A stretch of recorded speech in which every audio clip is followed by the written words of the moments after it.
Olá, boa tarde, seja muito bem-vindo, seja muito bem-vinda ao J3Cast, eu sou Cine Trindade. Esta é uma edição especial, uma entrevista muito especial também, um programa de Natal que a J3 News TV preparou para você. E a gente convidou uma pessoa muito especial e querida aqui em Campos. Ele é teólogo, psicólogo, psicanalista, professor, Padre Murialdo Gasparetti. Seja muito bem-vindo, Padre Murialdo. Muito obrigado pela oportunidade. Um abraço a todos que nos acompanham, que vão participar desse momento tão abençoado que é as celebrações que se aproximam do Santo Natal. Pois é, não é todo dia que a gente tem um sacerdote aqui para nos ajudar, a nos abençoar também, né? Já contamos aí com a sua bênção, assim que o senhor chegou aqui. Eu quero só falar que a gente precisou gravar esse programa. A gente geralmente faz ao vivo, mas a gente vai apresentá-lo na íntegra, por causa de agendas, compromissos, enfim. Mas a partir desta quarta-feira, 24 de dezembro, até a outra semana, e também no YouTube, todo mundo pode assistir a entrevista com o Padre Murialdo para refletirmos sobre esse período natalino, fim de ano, e também acerca de outras questões, já que ele é psicólogo, psicanalista e professor que envolvem aí a humanidade. Eu queria só começar a te perguntar. O senhor falou, antes da gente começar, que o senhor é de Caxias do Sul, no Rio Grande do Sul, um gaúcho que chegou a Campos há 25 anos, né?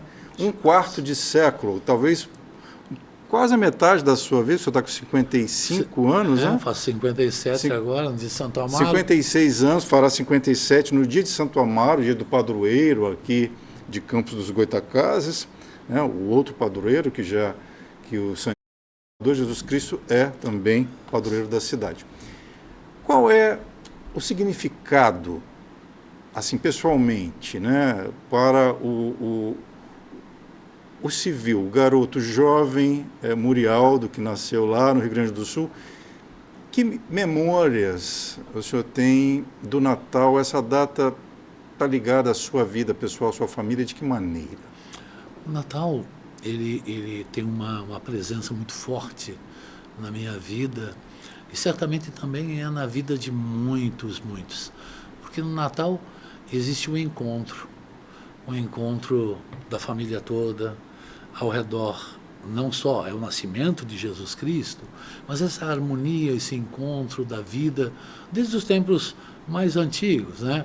Era aquela alegria da chegada, um dia muito especial, que fazia a gente sonhar, ficava esperando de tudo, né? Esperava o nascimento, a celebração do menino Jesus, ou tinha Papai Noel também envolvido aí nessa questão? Tudo faz parte dentro da... Quando a gente não perde a essência, aquilo que não passa, e que é exatamente o nascimento de Jesus Cristo, o que vem ao redor, ao entorno, e vem para acrescentar, para presentear, para valorizar. Presentes são palavras, são gestos, são abraços. Presente é o clima de paz. Onde há paz, o pão é bom. O pão, a partilha sempre é boa, né? Porque há paz. Onde não há paz, onde não há essa presença de Jesus e do encontro com o outro, né? Porque ele vem presente em cada pessoa humana, você pode ter muita luz, muitas coisas, mas falta aquilo que é de dentro. O que nós ornamentamos por fora deve iluminar o interior, porque é de dentro de cada um de nós que surge um mundo melhor, uma construção mais fraterna. Isso veio com seus pais, padre? Sim. Vem com os pais. Seus pais sempre foram católicos? Sempre. Vieram Gasparetti, origem italiana, certamente. Italiana, né? Isso, vieram trazendo essa dimensão. Inclusive, eu falava italiano. Em casa se falava italiano? Sim, até hoje eu falo com meus irmãos assim. Em italiano? E depois, claro, são os imigrantes, né, que vieram. Mas quem veio? Seus avós, seus pais? Meus avós vieram da Itália. Vieram da Itália. De que lugar da Itália, sabe? Vêneto. Ah, do Vêneto. Do Vêneto, exato. É muito falado nessa região da Serra Gaúcha, né? Muito, o Vêneto muito. bastante... Eles vieram, São Paulo, né? A região do Bexiga vem de outra região, mas também alguns do Vêneto. O sul do país vieram o pessoal do Vêneto tomar parte. Os seus pais se foram, né? O senhor falou mais cedo. Já. Mas quantos irmãos Gasparetti ainda estão entre nós? São quantos? Comigo, no caso, são 8, né? 8 Gasparetti. Tenho 3 irmãos e 5 irmãs. 5 irmãos. Eu tenho um outro irmão que também é padre. Ah, é? É. Onde? Não são todos. No sul, trabalho no sul, numa paróquia em Caxias do Sul mesmo. Caxias do Sul. Na diocese, sim. E Ele é mais velho. Eu sou o caçula. O caçula? Eu sou caçula, Te mimaram muito, padre? Te mimaram muito? Muito. Eu sou o caçula de 9 filhos. Também. 9 filhos. É. E, então, como filho caçula, recebia muito presente, mimavam muito? O presente do carinho, da atenção. Essa coisa material, ela, como é que o senhor observa? A gente, até hoje mais cedo, né, falando na redação, com um colega, o Leonardo Pedrosa, que é jornalista também, falou assim, ô Léo, você não está achando que esse Natal está menos assim... Material. Menos, esfuziante, menos alvoroçado? Não sei como é que fica também, a gente está gravando nessa véspera, mas aquela correria para comprar presente, aquela necessidade, né, do consumo, que a gente sabe, estudando, que essa, entre aspas, invenção do comércio natalino é bem recente até, né? Porque até bem pouco tempo não se promovia essa forma do Natal comercial. Era uma realmente celebração. E como é que o senhor observa ainda essas práticas assim muito materialistas, consumistas, e que também ofusca a questão de Jesus Cristo, do nascimento, a importância dele, o Noel, que também alguns associam a São Nicolau, Sim, né? No dia 6 de dezembro. Né? E como é que você observa essa questão do materialismo ou do consumismo natalino? Eu acho que tudo aquilo que é exagerado e aquilo que a gente vai aprendendo na construção da própria experiência humana, que passa, a gente vai começando a dar mais valor às coisas que não passam, que são eternas, que são para sempre. Todo mundo gosta de ser presenteado, todo mundo gosta de ser valorizado. Só que a gente vai aprendendo ao longo da vida que, às vezes, chegando a um limite, o sapato tem que pegar um número maior, a calça encurta, né? As coisas estragam, quebram, passam, e tem coisas que não passam. Então, a recordação, você me falou da infância, talvez o Natal, a magia que a gente fala, o mistério de Deus, nos fala daquilo que é para sempre, que é eterno, né? O que vale, o que deixamos na vida, na nossa história, né, passageira, biológica, do nascimento ao seu término. O que nós deixamos? O que nós recordamos da infância dos nossos pais? Nós recordamos aquilo que é essencial. A gente recorda do colega que nos deu a mão quando a gente precisava.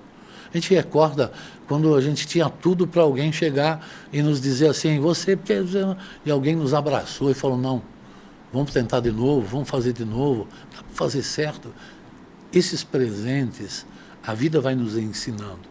Claro que ao redor disso vem todo um contexto comercial, todo um contexto de presentes. É evidente que se a gente fica só nisso, há um vazio muito grande. Eu falei da paz, né? Não adianta você ter uma mesa farta se há um conflito que não há paz. Às vezes você tem algo simples, mas a fraternidade do encontro te permite celebrar uma alegria imensa. Por isso que a alegria é processo, não é final, é caminho sempre. Não tem um pacote feito, você não tem como comprar aquilo que a gente pede tanto. A gente não fala isso? Poxa, saúde é a maior riqueza que eu tenho, né? A gente pensa um pouquinho nisso e a gente pode pensar, Natal, nascimento de Cristo, qual a maior riqueza que eu tenho? O que eu não posso negociar? Qual é a sua maior riqueza? O que o senhor não pode negociar, por exemplo? Eu não posso negociar a vida humana, eu não posso negociar a dignidade humana, eu não posso negociar aquilo que é dos outros. Eu não posso viver num processo de escravizar, manipular, coagir o outro, porque eu não serei livre. Então isso, a liberdade humana, a paz de espírito, a paz de consciência, é algo que a gente não negocia. E quando negocia, o preço é muito alto. Mas o preço eu acho que tem sido muito alto na história da humanidade, né? Porque Sim. eu acho que esse sonho de liberdade, que eu acho que não só Jesus Cristo, mas talvez ele como o Maomé veio depois, né, de Jesus, que também é uma outra liderança das religiões monoteístas. Sim. Né, mas eu acho que o judaísmo, né, o cristianismo, o islamismo e o budismo também, que também a Ásia é um outro mundo, a Índia é outro mundo. Mas me parece que esse sonho de liberdade que a gente persegue desde sempre exige muito individualmente, embora a gente viva na coletividade. Só me corrija e vamos refletir. A proposta do Cristo, né, em relação a amar a Deus e amar ao próximo, essa essência, né, do que é ser, digamos, um cristão, mas essa prática também de amor à vida e amor ao próximo, as pessoas, apesar de estarem, eu acho, integradas a diversas igrejas cristãs, sobretudo já que o Brasil é um país considerado de maioria cristã, essa liberdade, ela exige muito de nós, porém, me parece que, individualmente, a gente tem quebrado bastante a cabeça, assim, de valorizar a liberdade, entender também, né? E não confundir também com libertinagem, que a gente aprende também lá, em algum momento, assim, tem uma diferença aí entre ser livre e também de abusar, né, dessa liberdade. Como é que o senhor observa essas questões? Sinei e ouvintes, a liberdade, não há quem não a entenda, não há quem não goste e não há quem a explique. Essa é um pouco a existência humana do porquê o porquê que move a ciência desde o passado até hoje. O porquê é uma pergunta de sentido. E quando a gente busca o sentido, a gente se encontra com a espiritualidade. Então, o mundo nessa construção, claro que tentou. Antigamente a gente trabalhava assim, eu e eles, não era assim? Uhum. Depois, eu, ele. Depois, eu, eles. Agora é nós. O mundo só funciona em tudo, nas relações, se formos nós. O nós na diferença. A diferença nos enriquece. A diferença é bonita, né? Tem beleza na diferença. A diferença da vida. Né? A diferença é vida. A diferença é maravilhosa. Pensar diferente é maravilhoso. Uhum. Pensar igual, a vida perderia a graça. É monótono. Não é que nem torcedor. Já pensou se só existisse seu time? Qual é o seu time, padre? Meu time é Internacional. É Inter. Escapou do rebaixamento por quase um milagre. Pois né? Milagres acontecem, padre Murialdo. Então, esse sentido, Sinei, de um mundo que conhece, que respeita a opinião do outro. Aquilo que às vezes a gente polariza, aquilo que às vezes a gente entra naquilo que é intolerância, já que estamos falando de Natal, aquilo que são extremismos, mesmo que eu não concorde, como diz o pensamento, né? Mesmo que eu não concorde, eu tenho o dever de deixar que você pense como você pensa e deixar que você diga como você pensa. Isso é uma construção de maturidade, que precisa cultura, claro, que precisa também uma abertura. Por isso, é tipo assim, esse individualismo, às vezes vai ser, conforme o mundo vai evoluindo, a gente tem mais informações, né? Tudo é corrido, surgem outras coisas, a gente fica mais ansioso, mais propenso a conhecer, mas ao mesmo tempo não somos do nosso tempo. Eu sempre digo isso. Nós não somos nem melhores, nem piores do que passaram. Pois é, às vezes tem essas comparações, né? Tipo, no meu tempo, alguém mais velho, que, né, já viveu, por exemplo, a Itália, né, a origem da sua família, que já tem milhares de anos, né? O Brasil com seus 525 históricos. Sim. perto da Itália, assim, é um bebezinho, né, do que já foi a história dos romanos e tal, mas até a própria história recente da Itália, que a gente aprende, pelo menos nos meus estudos, aprendi muito, assim, relativamente tarde, de que essa Itália unificada é muito recente, né? As regiões eram autônomas, os principados ali, né, no território da bota, né? Isso. E o que a gente conhece hoje de Itália unificada é muito, muito, muito recente, pouco mais de 100 anos. E quando a gente fala em relação à liberdade e também essas individualidades, e o senhor citou a palavra milagre do Inter, que quase não foi rebaixado aí, como é que o senhor vê hoje, é aquilo que não se explica, como o senhor disse, é da liberdade, a questão dos milagres. Hoje, o que a gente pode, em 2025, caminhando para 2026, qual é o maior milagre que a gente deve atentar? Vamos também lembrar do nascimento de Jesus, né? Mas o que hoje a humanidade precisa pensar a respeito de milagres? O que o senhor considera um milagre? Todo amanhecer, todo dia é um milagre.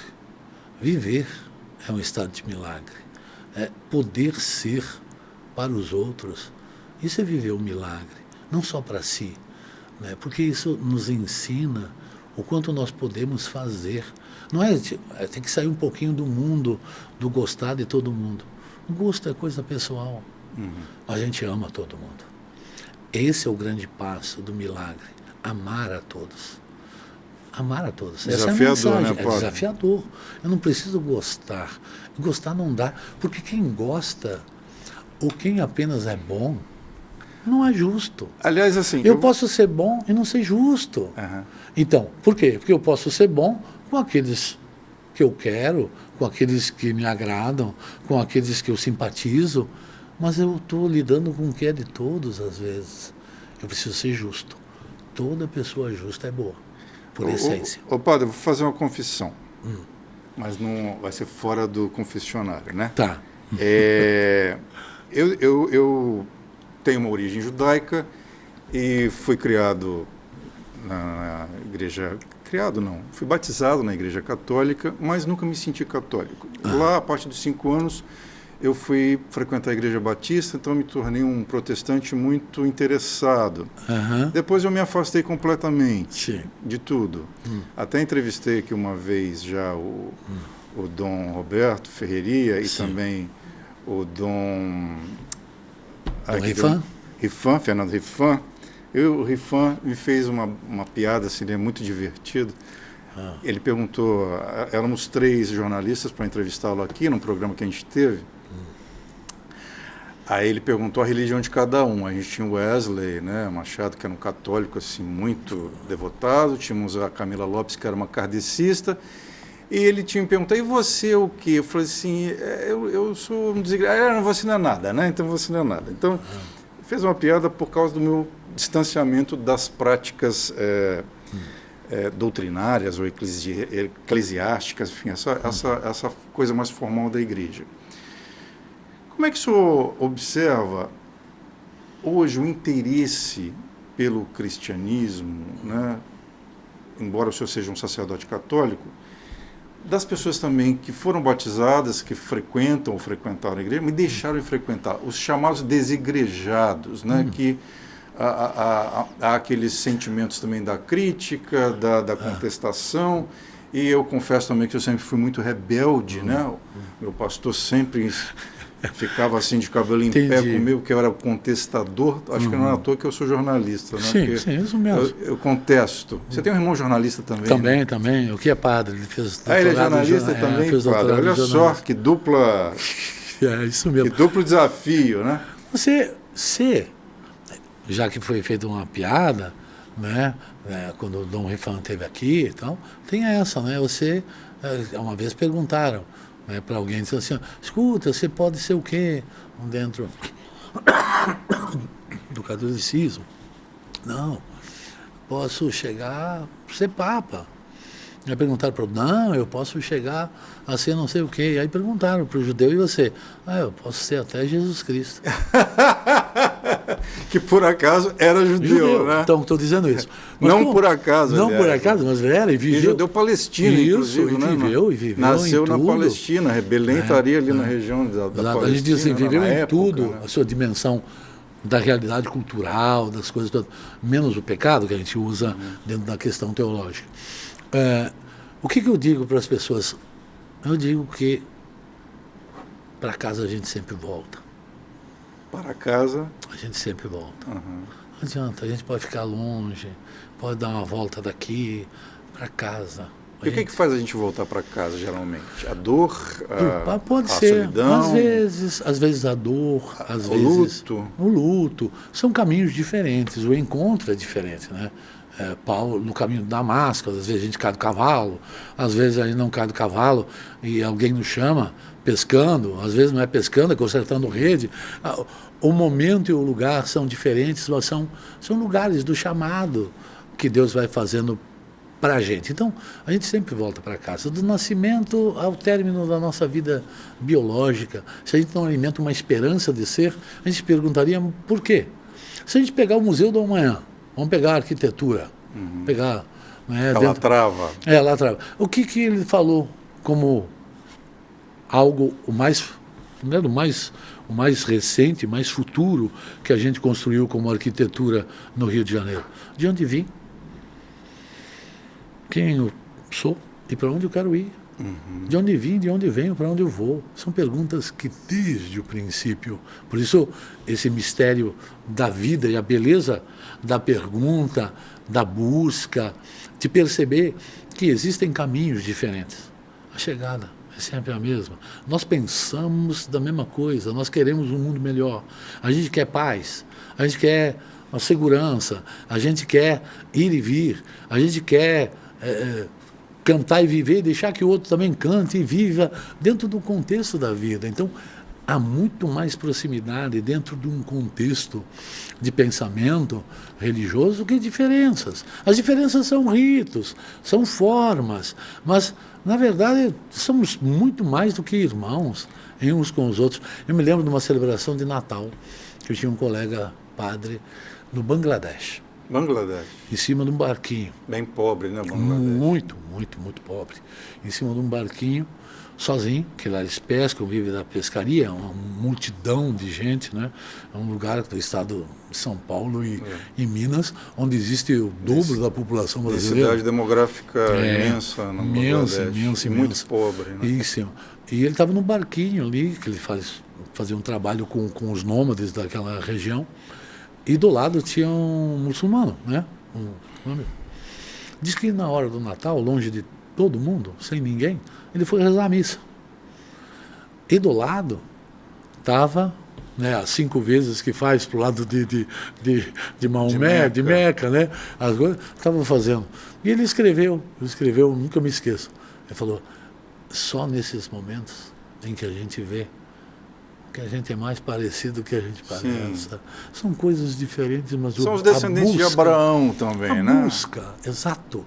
A busca. Tem essa gênese abrâmica. Essa busca é nossa. Então, eu falo, às vezes a gente não tem tanta vivência, mas a gente sempre retorna, de uma maneira ou outra. Conscientemente ou não, me Conscientemente parece, ou não. O caminho vem por várias formas. É a mesma coisa que a gente diz hoje, por exemplo, trabalho na Faculdade de Medicina, dou espiritualidade e saúde lá, né, para os médicos. E aí eu trabalho muito essa questão que a ciência fala hoje, a própria medicina fala. Raiva, rancor, ressentimento te adoecem. Sim. Perdão, misericórdia te dão, primeiro, um equilíbrio, uma paz, te dão menos proporção a ter um infarto cardíaco, né? Te dão uma boa recuperação porque você tem um sentido para lutar dentro de algumas doenças que são terríveis e que precisam não desanimar, tem que ir junto com aquilo que a ciência fortalecer, né? É aquilo que se diz, para que serve o horizonte? Se eu caminho e não chego nele, é para fazer caminhar, é para ter esperança. Esse ano é o Jubileu da Esperança. Então, o Natal desse ano cai dentro da Igreja Católica no ano do Jubileu da Esperança. E diz que nós somos todos, Papa Francisco, né? Todos peregrinos da esperança. Então, nós somos peregrinos da esperança. Se tirar a esperança de alguém, você tirou o essencial. Tem uma historinha que conta isso, né? Diz que uma pessoa estava muito desanimada, sem grana, sem não sei o quê, perdeu e saiu andando para a rua, muito desanimado. Primeiro reclamando de tudo e de todos. De repente viu uma carteira no chão. Ele falou, pô, deve ter uma grana aí, alguma coisa, que alguém perdeu. Pegou, olhou a carteira, abriu, não achou nada. Nada. Aí ficou mais indignado ainda, né? Aí de repente viu um papelzinho, ele falou, quem que é o nome desse cidadão? Já muito revoltado para saber que era o nome. Aí ele tirou, tinha um papelzinho amarelo. Ele abriu, estava escrito assim, Deus, faça com que eu nunca perca a esperança. Porque as outras coisas às vezes não saem como a gente quer. Não acontece da forma que a gente busca. Ou de repente não é aquilo que a gente esperava. A vida é assim. Mas se a gente perdeu a esperança, perdeu a alegria, né, de ter esperança, de viver, né, se perde o sentido. Quando se perde o sentido, para quê? Ô padre, eu lembrei aqui com essa história da carta de Paulo aos Coríntios 13, que ficou famoso aí também, esse texto com o Monte Castelo, que o Renato Russo, do Legião Urbana, gravou e adaptou ainda que eu falasse a língua dos homens, né, e não tivesse amor. E o texto termina com as 3 coisas mais importantes, né, o amor, a esperança e a fé, mas sendo a mais importante de todas o amor. Né, Coríntios 13, 1:13, que se chama o hino à caridade e o hino ao amor. Restam 3 coisas, fé, esperança e caridade. A maior delas, porém, é a caridade. É a caridade. Esse sinônimo de amor e caridade, porque algumas versões bíblicas falam da palavra amor e outras falam caridade. Como é que o senhor avalia a importância dessa caridade, o que ela significa, e como ter esperança e fé sem caridade, como ter caridade sem esperança e fé, se as coisas parecem muito intrínsecas, mas eu acho que também exercitar a fé é um desafio também enorme, porque a desesperança também é muito grande, inclusive na humanidade, nas pessoas que veem também as instituições religiosas como uma tábua de salvação e também se agarra ali, depois se decepciona, se afasta, se desigreja, né, que foi o meu caso aqui, né, com o bispo Rifan disse, você não é nada. Então, mas como exercitar essa esperança, essa fé, esse amor / caridade? Por quê? Porque o amor é a maior delas, porque tem uma santa que diz assim, ama e faz o que você quiser. Deixa eu falar um pouquinho mais alto. O quê? Ama e faz o que você quiser. Ama e faz... Faz o que você quiser da vida, mas ama. Porque o amor de verdade, o amor gratuito, não temos um amor filia, de relação paterna, materna, filhos, temos um amor ágape, que é todo o erótico, o outro e tal, que faz parte, e o amor, né, que a gente chama ágape, que é o amor desinteressado. Você não caminha daqui para ir para receber algo em troca. Você o faz, isso, Jesus fala muito isso. Tipo assim, se pegar a túnica, dá também. O manto, se te pedir para andar 1 quilômetro, anda 3. Porque esse amor, que é muito difícil de buscar, que é uma busca incessante, que algumas pessoas atingiram e tentaram, não sem limitações, não sem quedas. Esse amor te leva a compreender a fé, vai te dar a fé. É que nem Marcelo Gleiser, que ganhou a espiritualidade, um astrofísico, 6 meses na Europa, 6 meses no Brasil, tipo assim, escrevendo milhões de livros, fazendo um monte de coisa, ele vai escrevendo um livro.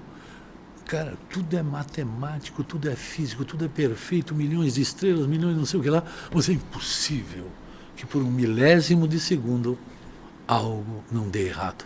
Como pode? Alguém tem que Alguém tem que controlar tudo isso. Ele que sempre foi muito cético naquilo que ele foi trabalhando, ciência por ciência ele mesmo. tem entrevistas ótimas, Ótimas. Para refletir. Então, ele vai nesse mundo e vai dizer... Então, o amor de verdade te leva a ter fé. Você tem fé na vida, como diz a música, né? Fé. Você tem fé. Fé que o ano que vem seja melhor, que o ano que vem... Todo mundo tem fé. No fundo, todos têm. Eu sempre digo assim, é muito difícil ser ateu. É difícil? Porque para ser ateu você tem que crer. Você não nega o que não existe. Você não bate de frente com aquilo que não há. Deu para entender que isso é uma fé presente? Eu tenho umas dúvidas, Padre Murialdo. Eu tenho dúvidas, porque, por exemplo, a fé... Aí eu vou também fazer uma confissão. A fé, ela gosto da expressão citada no Evangelho, que é menor do que um grão de mostarda, né?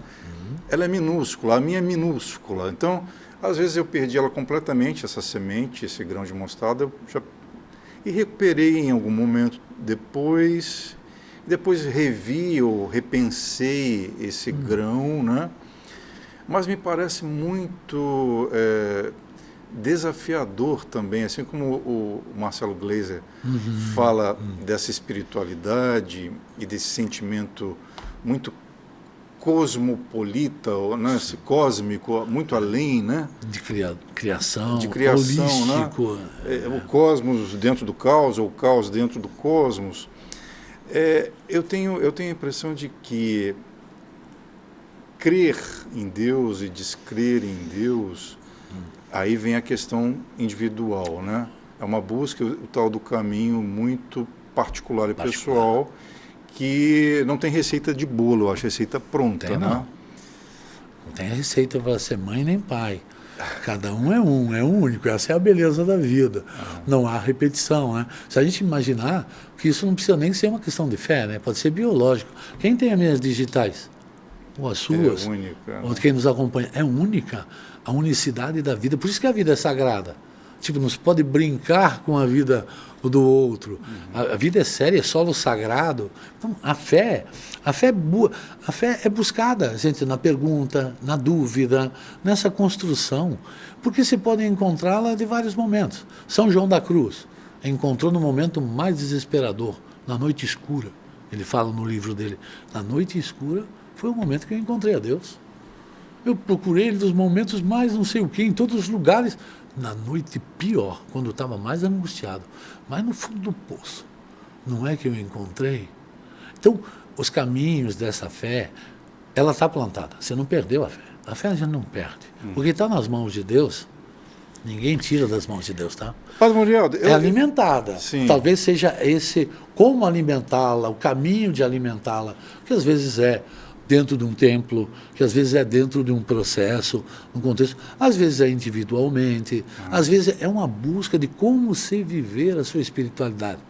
Você lembra que a gente achava que o mundo ia ficar sem fé? Aí apareceu uns 25 anos atrás, eu acho que é isso, um cidadão que escreveu O Monge e o Executivo. É um best-seller, né? E aí você entrou bem dizendo famoso. assim, como que o cara se dá bem? Porque ele não só trabalha, ele não é só matemática, ele tira tempo para meditar, ele tira tempo para rezar. Então, muito mais que uma repetição, muito mais que uma fórmula, uma doutrinação, é uma busca e um encontro consigo mesmo. Que nossos amigos, né, do Ocidente, né, não, do Oriente, não do Ocidente, fazem?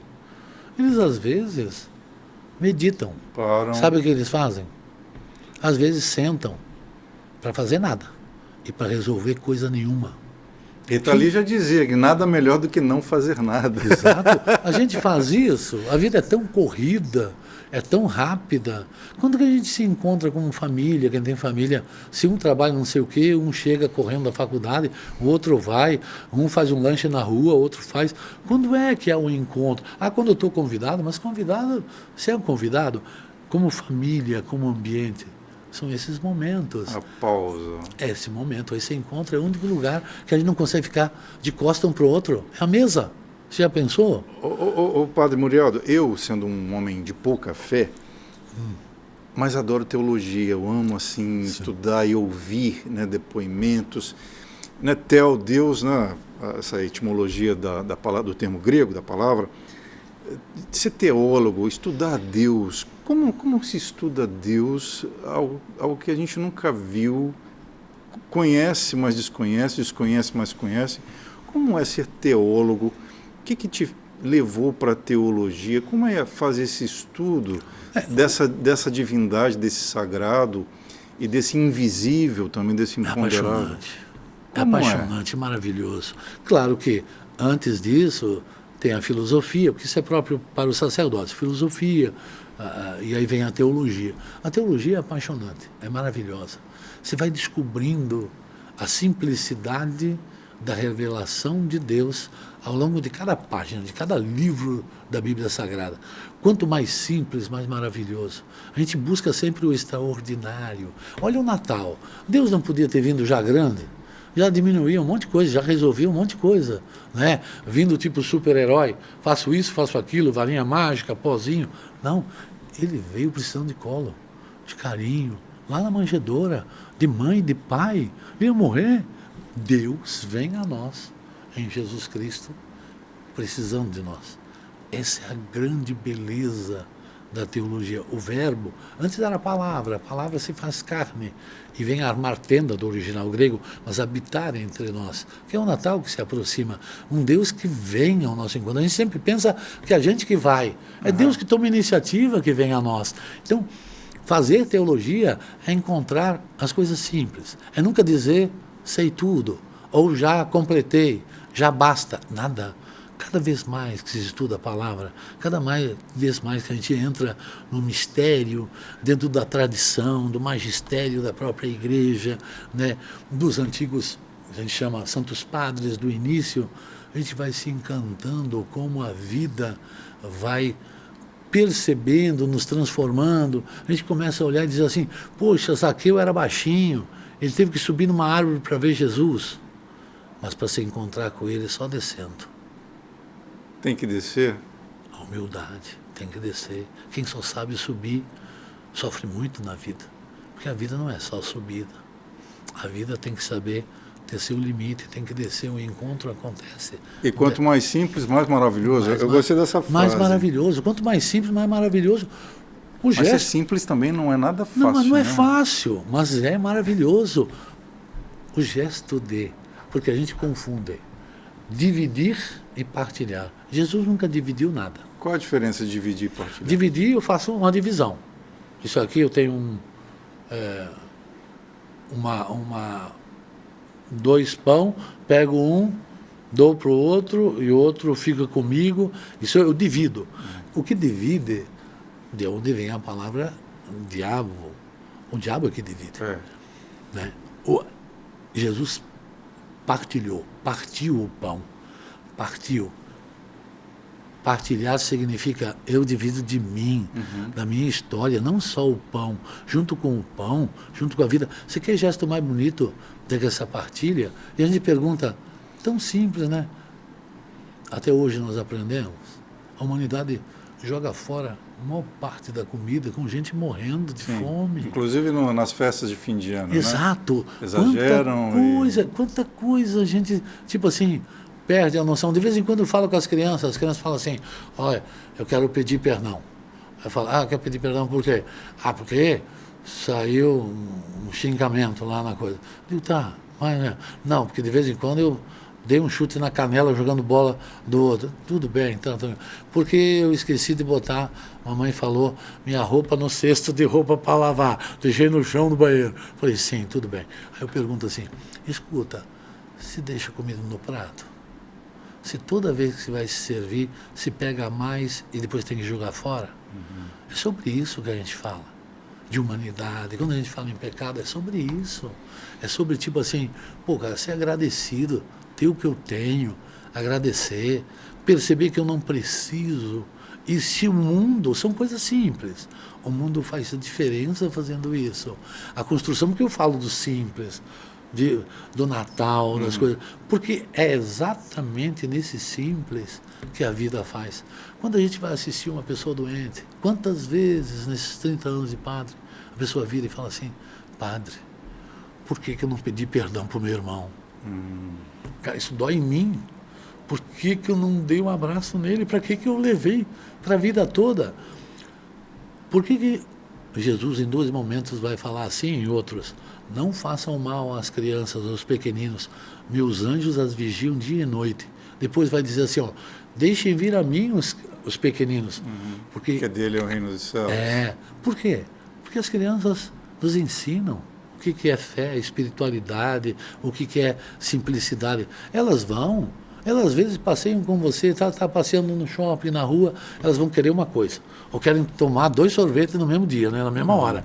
Ou 3 sacos de pipoca na mesma tarde, o que faz parte. Mas se você disser não, elas vão ficar um pouquinho, vão dar uma choradinha, depois estão no teu colo, te beijando, fazendo cafuné. Já foi. Nós crescemos, estudamos, ficamos inteligentes, nos preparamos e guardamos porcaria a vida toda, que não serve para nada. Não é verdade? Ô, padre, isso é simples. Muito, muito interessante.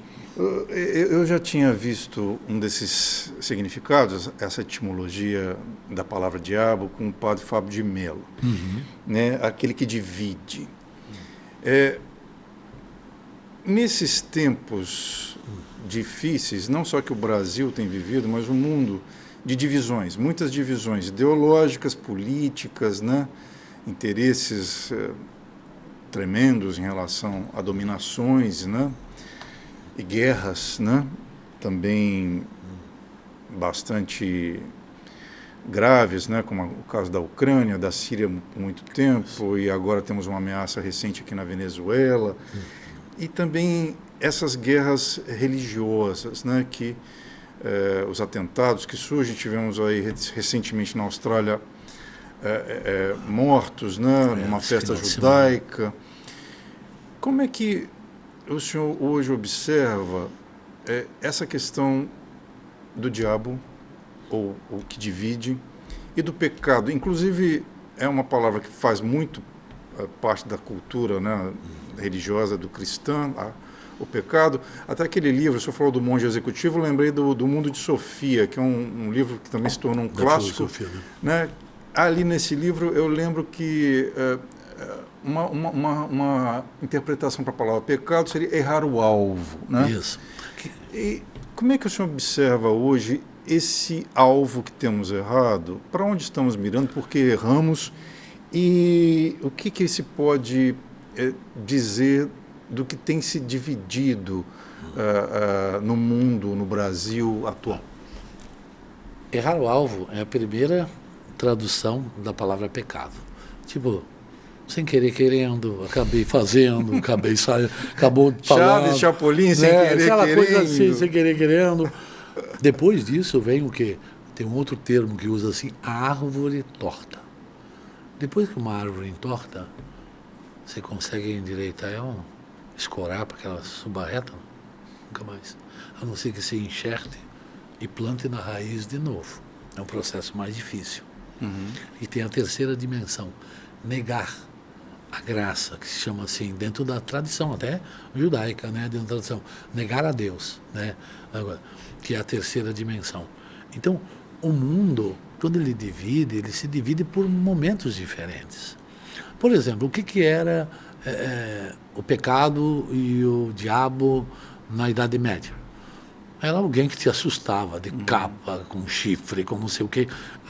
Bem medieval. A arquitetura, a arte, apresentava isso com sua riqueza. Deus te vê, Deus te vigia, Deus te pune, Deus não sei o quê.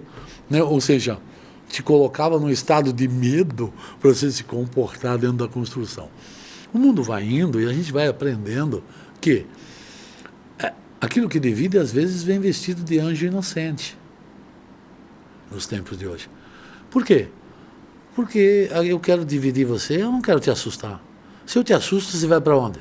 Para o colo do seu pai, de sua mãe, do amigo, vai para baixo da mesa, se esconde, não é assim que acontece? Quem me assusta não me aproxima. Então, era uma interpretação antiga. Hoje, é o convencimento que divide. Ele te convence, ele diz que aqui é o melhor caminho, diz que você pode olhar só por aqui. E a gente acaba às vezes, se não fizer essa reflexão, essa pergunta, essa síntese pessoal, se perdendo nesse caminho e entrando em caminhos extremos. Então, o outro que pensa diferente, ele é meu inimigo. Quem reza diferente, ele tem que ser não sei o quê. Na profissão é assim. Todas as vezes que eu tenho que fazer uma espécie de apontamento para o meu colega profissional, diminuindo, é porque eu não tenho certeza daquilo que eu sou, daquilo que eu creio, da minha capacidade. A diferença me enriquece. É bom eu ouvir caminhos diferentes. Isso me dá convicção, isso me faz trocar de caminho, isso me dá mais certeza. Mas a minha certeza não pode ser a única certeza do mundo. Tipo, a minha verdade não pode ser a única verdade. Eu creio em Jesus, caminho, verdade e vida. Mas existem outras pessoas com outra maneira de pensar. Eles me enriquecem na caminhada. Isso me ajuda em tudo. É na própria ciência, não é verdade? Já pensou se não houvesse confronto de ciência? Se não houvesse corroboração de teorias, a gente estaria ainda no mesmo lugar. Somos do nosso tempo. Hoje sabemos uma coisa. Por exemplo, há 60 anos atrás, a gente infartava e morria. Hoje, se houver possibilidade, vão transplantar um coração na gente. Sim. Isso significa que o profissional de lá era incapaz, não era... Ele trabalhava com o que tinha com ele. Nós analisamos a história depois que passa. Então, o mundo de hoje precisa também tomar a voltar a si, fazer uma reflexão de que há espaço para todo mundo, há maneiras diferentes, porque toda força bruta é sinal de fraqueza. Toda força bruta é sinal de fraqueza. Isso acontece quando a gente fala em feminicídio, a gente fala tanto na violência... Violências em geral. Em geral, que são várias fases. Tipo assim, é falta do diálogo. Por que a gente grita com alguém que está do nosso lado a um pau? Quando um casal grita, você briga com alguém, você grita por quê? Você dá para sussurrar e o outro ouve. A gente grita porque não é a distância física, é uma outra distância de pensamento, de ideia que nos afasta. Agora, o senhor está falando dessas questões, por exemplo, o senhor como um psicanalista, como psicólogo, alguém já disse aí também que Jesus foi o maior psicólogo, né? Tem esse livro também, o maior psicólogo de todos os tempos. Essa questão da prática da escuta e também da fala. Freud aí, vamos reverenciá-lo também, tem essa frase famosa de que a cura vem pela palavra, pela também expressão, a necessidade de falar. Agora, muitos têm necessidade de falar, mas não sabem ou não conseguem, ou não têm necessidade de ouvir, né? Como é que fica, por exemplo, o sacerdote que está lá no púlpito, né, no altar, e a congregação que está lá ouvindo, e às vezes também não consegue prestar atenção, ouvir. Como é que é esse desafio também do aluno e o professor, que o senhor está na sala de aula, formando também profissionais da área de psicologia, na medicina, e também sacerdotes, né, que o senhor trabalha no seminário também teológico. Como é essa relação, rapidamente, se possível? Escutar. Essa questão da escuta. A escuta é o segredo da mudança e da vida. As pessoas às vezes não têm com quem falar. Em casa, que todo mundo corre. Fala um pouquinho mais alto. Que todo mundo corre, as pessoas não têm com quem falar.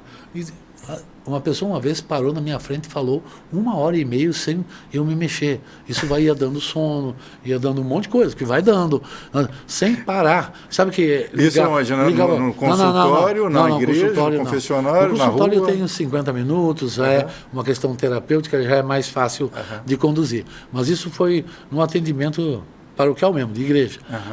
A pessoa levantou, olhou para mim e falou assim: muito obrigado. Você não sabe o bem que você me fez. Eu sou outra pessoa. A pessoa precisava falar. Ela não precisava orientação, conselho. Ela precisava falar, não tinha ninguém. Depois eu perguntei. E ao falar a gente se escuta também, né? Então, o falar. Hoje em dia, a gente entra no carro, liga o rádio. Chega em casa, tem gente. Quando a gente não consegue ficar com a gente mesmo, a gente multiplica amigos que não são amigos, buscas que são passageiras, efêmeras e passageiros do mundo, né? Já dizia Bauman, né? Tudo é líquido, o amor é líquido, as coisas são líquidas dentro do contexto. A gente multiplica saídas, porque não consegue se encontrar consigo mesmo, não consegue ficar consigo. Então tem que estar sempre com alguém ou com barulho vivendo. E o segredo de um mundo melhor, da própria espiritualidade, da própria mística, do próprio encontro, da própria fé, é o da escuta. Nós falamos demais. O que o psicanalista faz? O psicanalista laça palavras não ditas. Aquilo que é dito, você diz para o psicanalista e para todo mundo. Um pouquinho mais, um pouquinho menos. É o que você não diz.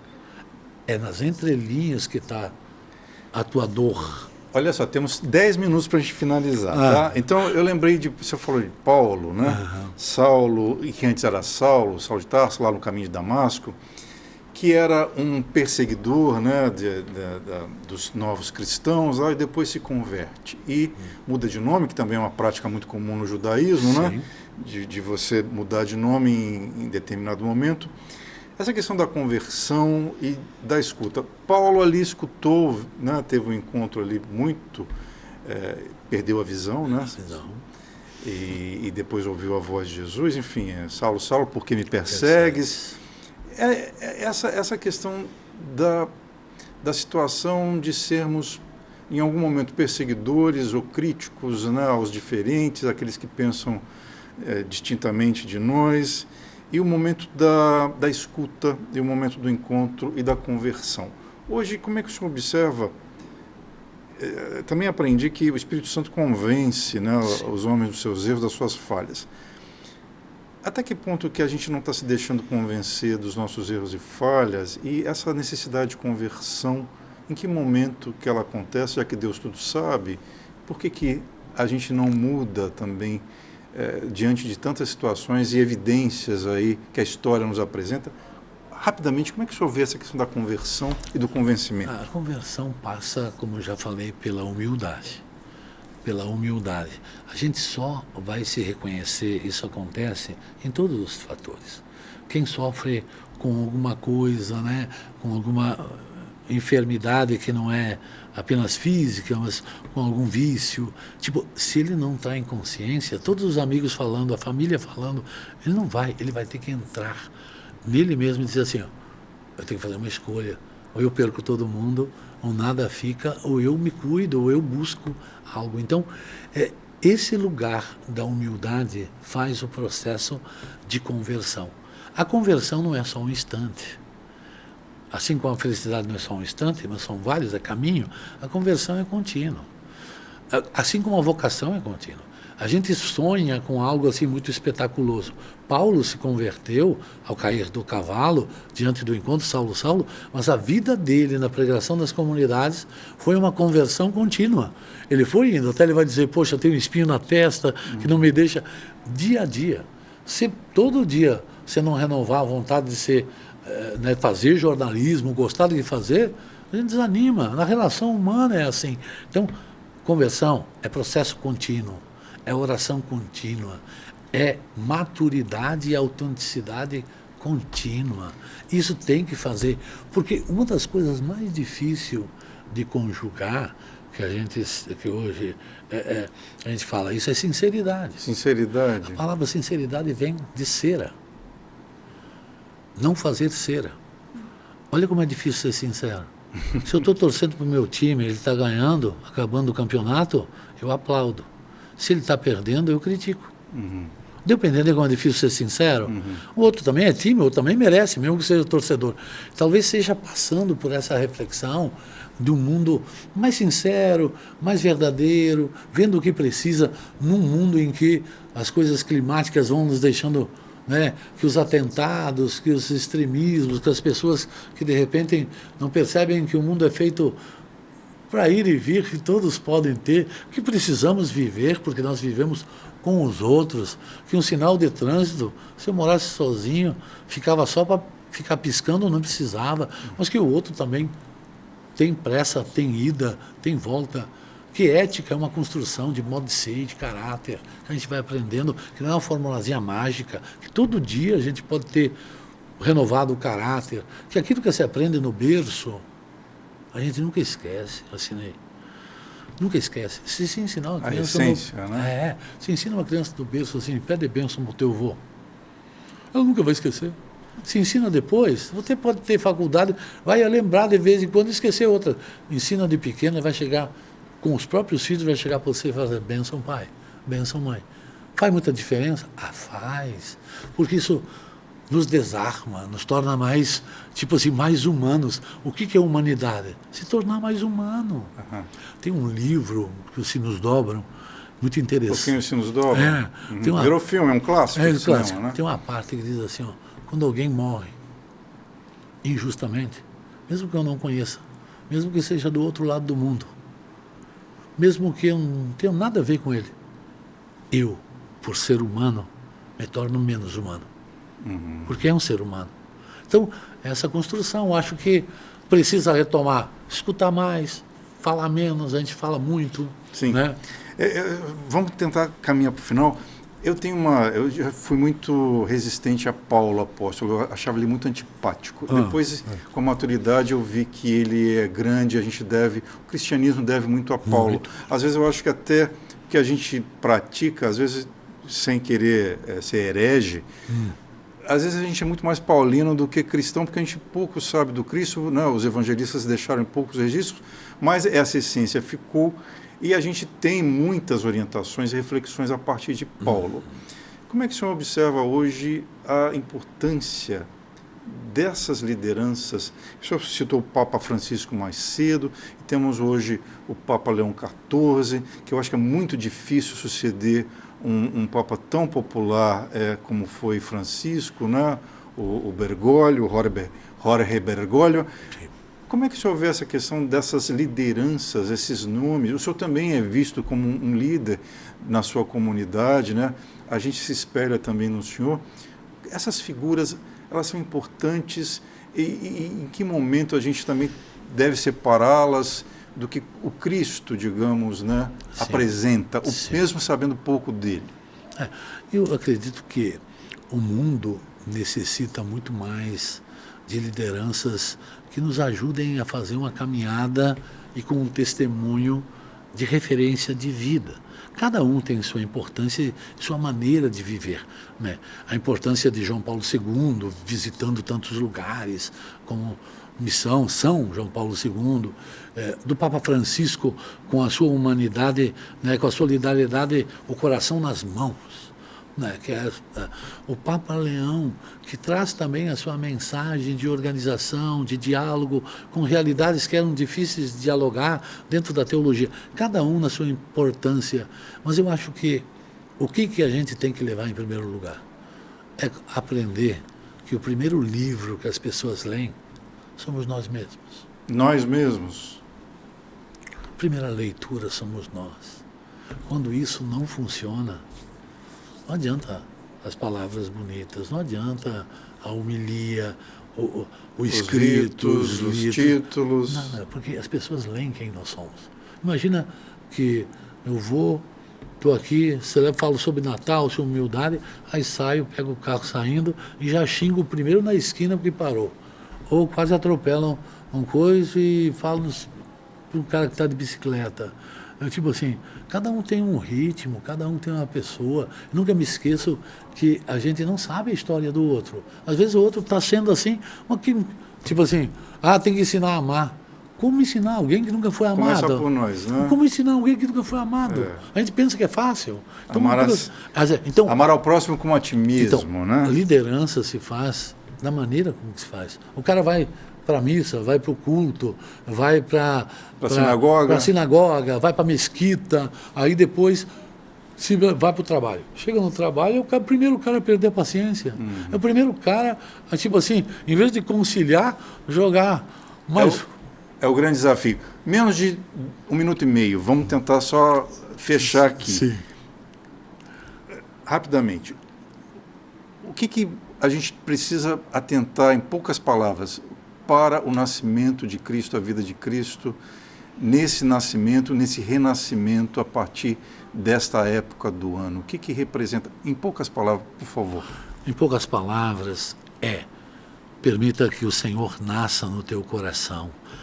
O coração só tem uma maçaneta para o lado de dentro. Abra para a vida, abra para quem você ama, abra para todos. Deixa que o Senhor Jesus faça um encontro pessoal com Ele. E Ele vai te ensinar, vai te mostrar, vai te fazer novo e renovado a cada dia. Cada ano nós temos essa oportunidade. É mais uma vez que o Senhor vem e fala assim, vamos ser um pouquinho melhor, vamos dar uma caprichada, vamos renascer, vamos viver de novo essa confiança. Então aceite, receba, testemunhe, apresente com esperança, com alegria. Com alegria. Jesus é alegria, né? Jesus é a alegria dos homens. 15 segundos para responder a última pergunta que eu faço sempre aqui. Qual é o artista, qual é a música que o senhor gosta de ouvir? Eu gosto muito de Padre Zezinho. Padre Zezinho.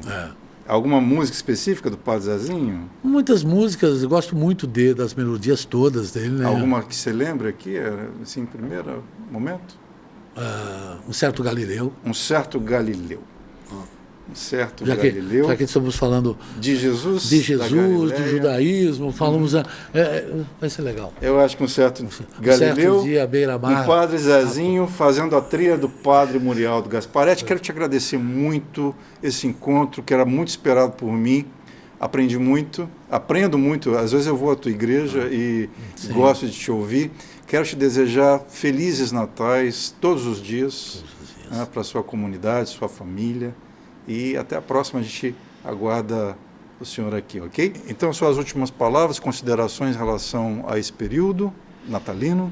Que o Natal seja abençoado, abra seu coração, faça um encontro pessoal com o menino Deus, né? Um encontro do amor de Deus que vem a nós em Jesus Cristo. Permita que Ele também conduza teus pensamentos, teu coração, a tua vida, tuas perguntas, suas dúvidas. Não tenha medo, tenha esperança e tenha muita alegria. Muita alegria, Padre Murialdo Gasparetti. Quero te agradecer muito. Pessoal, compartilha essa entrevista. Feliz Natal. Até a próxima. Tchau.